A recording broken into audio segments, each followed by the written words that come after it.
Selembar kain menutupi gelas pecah. Pecah terbelah dan benang terputus. Di kota-kota lain aku harus memberitakan Injil Kerajaan Allah. Sebab untuk itulah aku diutus.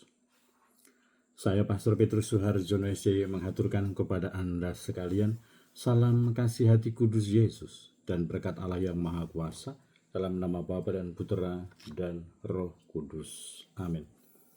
Pada kesempatan ini bersama-sama kita akan mendengarkan dan sekaligus merenungkan bacaan Injil dari Injil Lukas bab 4 ayat 38 sampai 44. Bacaan Injil ini juga menjadi bahan permenungan kita dalam perayaan Ekaristi Hari Biasa Pekan Biasa ke-22, Rabu 3 September 2025. Gereja mengadakan peringatan wajib Santo Gregorius Agung, seorang paus dan pujangga gereja. Setelah meninggalkan rumah ibadah di Kapernaum, Yesus pergi ke rumah Simon. Adapun ibu mertua Simon sakit demam keras, dan mereka minta kepada Yesus supaya menolong dia.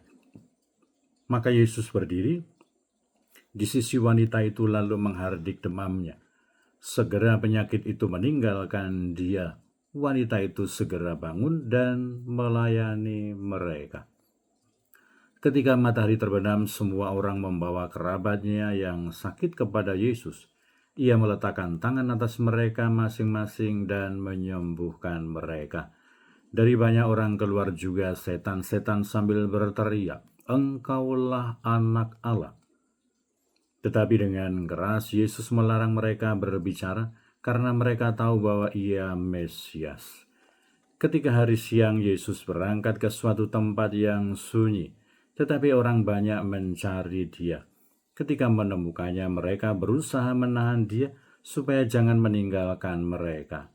Tetapi Yesus berkata kepada mereka, "Juga di kota-kota lain aku harus mewartakan Injil Allah, sebab untuk itulah aku diutus." Dan ia mewartakan Injil dalam rumah-rumah ibadah di Yudea. Demikianlah sabda Tuhan. Terpujilah Kristus. Saudara-saudari yang terkasih, selamat pagi. Bagaimana kabar Anda hari ini? Semoga selalu sehat, berbahagia, bergembira, bersukacita luar biasa, dan senantiasa merasakan kasih dan penyertaan Tuhan di hari yang baru ini. Semoga Anda sekalian, kita semua tetap setia dan tekun saling mendukung dan mendoakan satu sama lain, supaya kita diteguhkan dalam iman, dikokohkan dalam harapan, dan dikobarkan dalam kasih kita kepada Allah dan juga kepada sesama. Kita berdoa untuk mereka yang tua, yang lansia, yang sakit. Kita berdoa untuk mereka yang masih kecil, yang masih dalam masa pertumbuhan. Kita berdoa untuk mereka yang masih di bangku pendidikan. Kita berdoa untuk mereka yang sudah selesai sekolah dan sedang mencari pekerjaan dan teman hidup yang tepat. Kita berdoa untuk mereka yang terus aktif ambil bagian dalam kegiatan pelayanan pastoral untuk kemuliaan Tuhan dan keselamatan sesama. Kita juga berdoa untuk pribadi-pribadi dan keluarga-keluarga yang menghadapi persoalan kehidupan di dalam pribadi dan juga di dalam keluarga mereka. Semoga Allah sendiri yang menghibur, menolong, menguatkan, membimbing mereka untuk menemukan jalan keluar yang terbaik. Dan kita juga berdoa untuk saudara-saudari kita yang telah meninggal. Semoga berbahagia bersama dengan para kudus di surga. Saya juga mengajak Anda sekalian untuk tetap tekun berdoa bagi segenap panitia tabisan imam Keuskupan Timika yang akan dilaksanakan pada tanggal 18 Oktober 2025 nanti. Semoga segenap panitia dikaruniai kesehatan yang baik, rezeki yang secukupnya, perlindungan, semangat iman, persaudaraan, semangat pelayanan, dan cinta kasih untuk kemuliaan Tuhan dan keselamatan kita semua. Dan selamat merayakan pesta nama pelindung bagi Anda sekalian, pribadi-pribadi, kombas-kombas, wilayah-wilayah, stasi-stasi paroki-paroki, dan komunitas umat beriman yang bernaung di bawah nama Santo Gregorius Agung. Semoga berkat doa dan teladan Santo Gregorius yang adalah seorang paus dan pujangga gereja, kita akan semakin diteguhkan dalam iman kita akan Yesus Kristus, akan semakin dikokohkan dalam harapan kita untuk memperoleh berkat dan rahmat Tuhan, dan semakin dikobarkan dalam kasih kita untuk melayani Tuhan dan juga mengasihi sesama. Dan kiranya nasihat Yesus yang disampaikan, yang diberikan untuk para muridnya, untuk orang-orang yang mau menahan dia supaya tidak meninggalkan mereka, juga di kota-kota lain aku harus mewartakan Injil Allah, sebab untuk itulah aku diutus.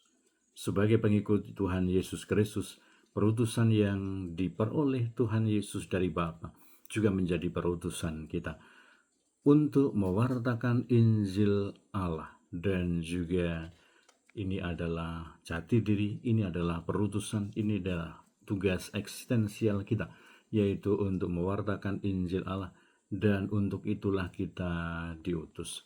Maka semoga kesadaran ini semua selalu ada di dalam hati, di dalam batin, di dalam pikiran kita, bahwa kita ini adalah utusan-utusan Allah. Kita bukan hanya membawa nama pribadi, memang membawa nama pribadi, tetapi bukan hanya membawa nama pribadi, tetapi kita ini man of God. Kita ini adalah utusan-utusan Allah. Kita ini adalah orang-orangnya Allah. Kita ini adalah dalam tanda kutip nabi-nabi, utusan-utusan Allah. Untuk apa? Untuk mewartakan Injil kepada semua makhluk, kepada semua bangsa, di segala tempat, di mana saja kita berada, dalam segala waktu kehidupan yang kita punya. Dan kiranya mukjizat yang dilakukan oleh Yesus kepada ibu mertua Simon menjadi penegasan dan peneguhan bahwa penyakit-penyakit yang ada di dalam diri orang beriman perlu disembuhkan, perlu dibuang, perlu diusir, perlu untuk dijauhkan, supaya penyakit-penyakit entah fisik, penyakit rohani itu tidak mengganggu tugas perutusan kita.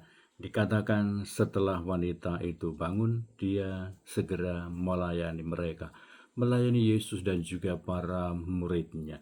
Semoga kita semua orang-orang yang telah dibaptis, orang-orang yang telah mendapat kasih karunia Allah, kita segera bangun, bangkit dan bergerak dan melayani Tuhan, melayani jalan Tuhan, melayani karya untuk perutusan, yaitu mewartakan Injil Allah, mewartakan kabar sukacita, mewartakan kerajaan Allah, menghadirkan kerajaan Allah di dalam kehidupan kita.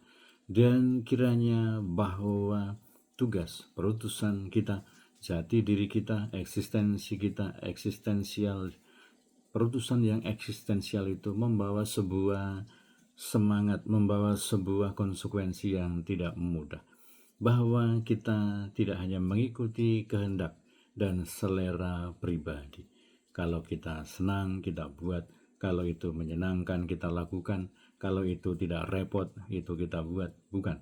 Tetapi membawa sebuah tanggung jawab, membawa sebuah resiko, membawa sebuah keharusan bahwa kita harus mengikuti jalan yang ditunjukkan untuk menjadi utusan-utusan yang sejati, menjadi saksi-saksi Kristus, menjadi orangnya Allah, menjadi man of God.